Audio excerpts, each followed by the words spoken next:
So tell us about the traveller hat. You know, I personally like to Cover wear a hat. up. Yeah, I do. Especially when it's sunny. Yeah, so this hat is amazing because it folds up like this, so it can take a bit of wear and tear, and you can put it in your bag when you're out and about, and it's not made of straw, so it won't crack here and here. So again, colour-wise, so this is slightly warmer. This would be great for springs and autumns, and then the off-white better for summers and winters. And tell us about the different trim that you can apply. So the hats come in 2 different colours, the ivory and then the natural, and then I have a myriad of ribbons which you can change. So I mean, not change on the hat, but there are so many options which I think people like, and I have spent a lot of time choosing the ribbons, so they don't normally get. I don't do bespoke ribbons, but yeah.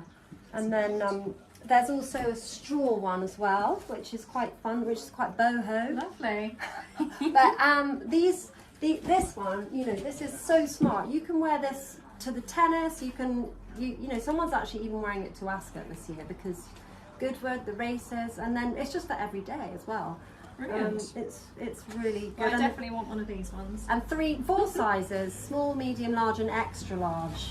And I take care to make sure that they all fit the people. So, you know, if you have any questions. Brilliant. And so how can they get in touch with you? So through the website, my phone number's on the website. Perfect. Or Instagram. Jess Collett Milliner. Yeah.